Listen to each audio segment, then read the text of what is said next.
सोचिए, एक लक्ष्य है जो बिल्कुल आंखों के सामने है, लेकिन बीच में है एक विशाल अथाह समुद्र। ये कहानी है एक ऐसी ही जबरदस्त चुनौती की, जहां एक ऐसा लक्ष्य जो नामुमकिन लगता था, उसे अटूट दृढ़ संकल्प से हासिल किया गया। चलिए इसी कहानी की गहराइयों में उतरते हैं।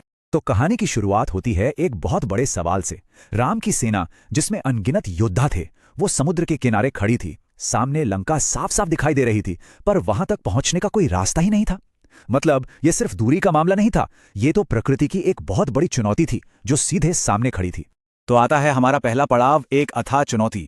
सोचिए वो मंजर, वानरों और भालुओं की एक विशाल सेना अपनी मंजिल के सामने खड़ी है, लेकिन उस विशाल समुद्र के आगे एकदम बेबस।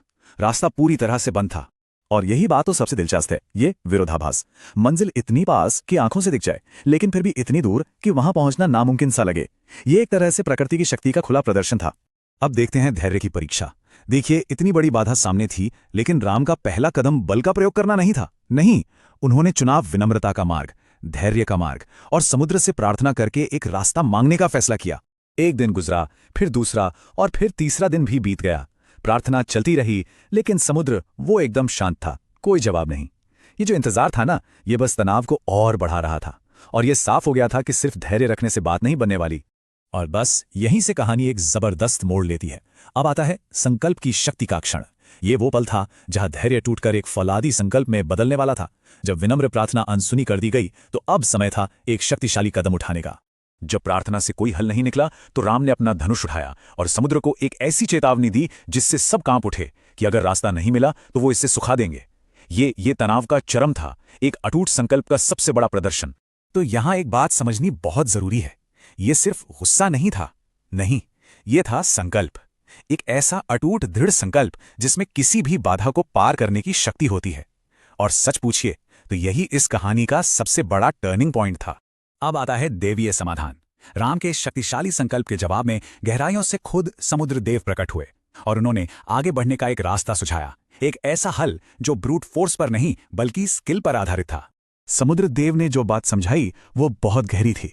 उन्होंने कहा कि समुद्र को सुखाना मतलब प्रकृति के संतुलन को बिगाड़ना। ये सही रास्ता नहीं होगा। असली समाधान तो कहीं बाहर नहीं बल्कि सेना के भीतर ही छिपा हुआ है। बस उसे सही तरीके से इस्तेमाल करने की जरूरत थी। और ये था वो खुफिया समाधान। नल और नील सेना में दो ऐसे योद्धा थे जिनके पास एक अद्भुत, एक देवीय शक्ति थी। वो जिस भी पत्थर को छू लेते वो पानी में डूबता नहीं था। यही विशेष क्षमता थी जो इस नामुमकिन चुनौती को मुमकिन बनाने वाली थी। तो अब शुरू होता है विश्वास का सेतु। और यहीं से आस्था और इंजीनियरिंग के उस चमत्कार की शुरुआत हुई जिसने इतिहास ही बदल कर रख दिया। अच्छा, तो ये प्रक्रिया थी भी बहुत दिलचस्प।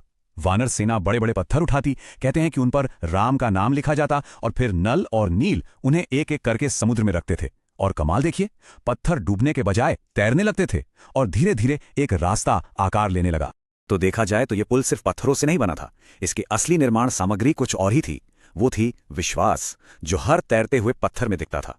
वो थी एकता, हर एक योद्धा का मिला जुला प्रयास। और वो था संकल्प, जिसने दिन रात की मेहनत को मुमकिन बनाया। और फिर असंभव से संभव तक का सफर पूरा हुआ।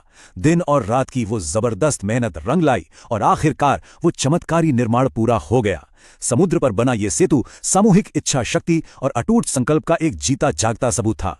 राम सेतु तैयार था, लंका का रास्ता अब खुल चुका था। ये वो पल था जहां नामुमकिन मुमकिन बन चुका था। सेना अब आगे बढ़ने के लिए पूरी तरह से तैयार थी। और जरा इस बदलाव को देखिए।